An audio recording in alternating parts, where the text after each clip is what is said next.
আমি চুপ করে ভালোবাসি দূর থেকে তোমাকে। বাংলাদেশের সিনেমা শিল্পে দীর্ঘদিন ধরে চলে আসছে এক অলিখিত ঐতিহ্য। বছর জুড়ে চলচ্চিত্র শিল্পে এক ধরনের স্থবিরতা থাকলেও ঈদ উৎসব এলে সিনেমা হলগুলোতে প্রাণ ফিরে আসে। এই একটি সময় যেন আবার আলোয় উদ্ভাসিত হয় বড় পর্দা। প্রেক্ষাগৃহে দর্শক টানার অন্যতম বড় উপলক্ষ হলো ঈদ। আর সেই সুযোগকে কাজে লাগাতে প্রায় প্রতি বছর ঈদ কেন্দ্রিক মুক্তির জন্য একাধিক চলচ্চিত্র নির্মাণের হিড়িক পড়ে যায়। চলতি বছরের কোরবানি ঈদ উপলক্ষে প্রথম দিকে মোট 12টি সিনেমা মুক্তির ঘোষণা দেওয়া হলেও শেষ পর্যন্ত টিকে রয়েছে 5টি চলচ্চিত্র।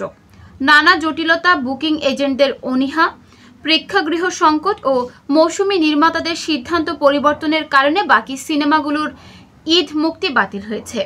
তবুও যেসব সিনেমা টিকে আছে সেগুলোর মধ্যে রয়েছে তারকাবহুল অভিনয়, শক্তিশালী কনসেপ্ট, অ্যাকশন, থ্রিলার ও সামাজিক বার্তা। সব মিলিয়ে দর্শকদের জন্য রয়েছে এক বৈচিত্র্যময় চলচ্চিত্র অভিজ্ঞতা। আমূল পরিবর্তন সংঘটিত হয়েছে।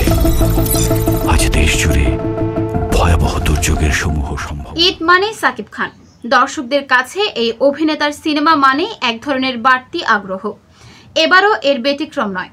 ঈদে মুক্তি পেতে চলেছে সাকিব খান অভিনীত বহুল প্রতীক্ষিত সিনেমা তাণ্ডব, যার পরিচালনায় রয়েছেন জনপ্রিয় নির্মাতা রায়হান রাফি। এই সিনেমায় সাকিবের বিপরীতে প্রথমবার বড় পর্দায় অভিনয় করেছেন নাট্যাভিনেত্রী সাবিলা নূর।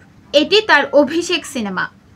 অন্যদিকে জয়া আহসানও একটি গুরুত্বপূর্ণ চরিত্রে রয়েছেন, যার মাধ্যমে এই সিনেমা পেয়েছে এক নতুন মাত্রা। তাণ্ডব এর গল্প আবর্তিত হয়েছে একটি টেলিভিশন চ্যানেলে হামলার ঘটনা ও তার পেছনে রাজনৈতিক সামাজিক টানাপোড়েন ঘিরে। অ্যাকশন ও থ্রিলার ধর্মী সিনেমাটি ইতিমধ্যে পোস্টার ও ট্রিজার প্রকাশের মাধ্যমে দর্শকদের মধ্যে কৌতূহল জাগিয়েছে। নির্মাতা জানিয়েছেন সিনেমার প্রায় সব কাজ শেষ এবং এটি সেন্সর বোর্ডে জমা দেওয়ার প্রক্রিয়ায় রয়েছে।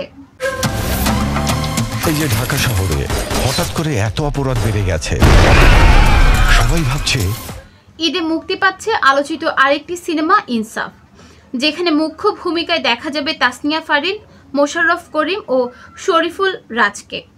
সঞ্জয় সমাদ্দারের পরিচালনায় নির্মিত এই সিনেমায় ফারিন প্রথমবারের মতো ফর্মুলা সিনেমার নায়িকা হিসেবে বড় পর্দায় হাজির হয়েছেন। বিশেষ আকর্ষণ হলো ছোট পর্দার জনপ্রিয় অভিনেতা মোশাররফ করিমকে এতে দেখা যাবে নেতিবাচক চরিত্রে, যা তার ক্যারিয়ারে এক নতুন সংযোজন।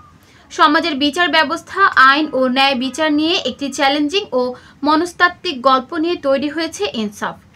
এরই মধ্যে সিনেমার পোস্টার ও ট্রিজার প্রকাশিত হয়েছে। নির্মাতা জানিয়েছেন সব কাজ শেষ করে ঈদের আগে সার্টিফিকেশন বোর্ডে জমা দেওয়া হবে। মেয়ের মৃত্যুতে বাবার শোকে নিথর হয়ে আছে। ধারণা করা হচ্ছে মেয়েটি সাইবার বুলিং এর শিকার হয়ে এই দুর্ঘটনা। একেবারে ভিন্ন ধারার একটি সিনেমা হিসেবে ঈদে আসছে নীলচক্র, যার প্রধান দুই চরিত্রে অভিনয় করেছেন আরিফিন শুভ ও মন্দিরা চক্রবর্তী। মিঠু খানের পরিচালনায় নির্মিত সিনেমাটি এরই মধ্যে আমেরিকান ফিল্ম মার্কেটে প্রিমিয়ার হয়েছে, যা আন্তর্জাতিক পরিসরে এটি আগ্রহ তৈরি করেছে। নীলচক্র এর মূল বিষয়বস্তু সাইবার অপরাধ ও প্রযুক্তি নির্ভর অপরাধ জগতের ভয়াবহ দিক। গল্পে দেখা যাবে কিভাবে ডিজিটাল জগতের অন্ধকারে আটকে পড়ে সাধারণ মানুষ এবং সেই সংকট থেকে পরিত্রাণ পেতে লড়াই করে চরিত্রগুলো। সেন্সর ছাড়পত্র পাওয়া সিনেমাটি প্রথম সপ্তাহে শুধুমাত্র সিনেপ্লেক্সগুলোতে মুক্তি পাবে এবং পরবর্তীতে সিঙ্গেল স্ক্রিনেও আসবে। প্রচারণার জন্য একটি সময়সূচি ভিত্তিক পরিকল্পনা করা হয়েছে। জয়িতা কোনো রক্ষিতা না, জয়িতা আমার বউ। নির্মাতা আলোক হাসান পরিচালিত টগর সিনেমাটি ঈদে মুক্তি পেতে যাচ্ছে, যেখানে আবারও জুটি বাঁধলেন আদর আজাদ ও পূজা চিরি।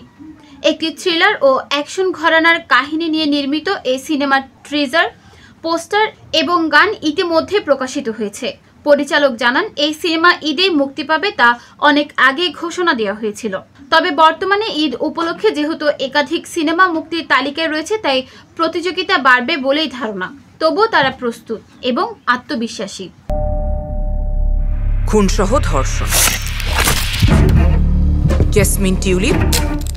আলোচিত আরেকটি সিনেমা হলো এশা মার্ডার কর্মফল, যেখানে মুখ্য ভূমিকায় রয়েছেন আজমেরি হক বাঁধন।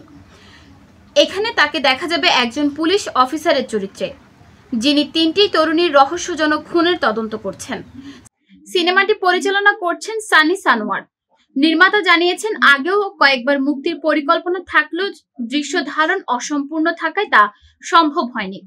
এবার সব কাজ শেষ করে ঈদে মুক্তির জন্য সিনেমাটি সেন্সর বোর্ডে জমা দেওয়া হয়েছে। তোমার খেয়ালে মরি, নিউজ ডেস্ক, চট্টগ্রাম সময়।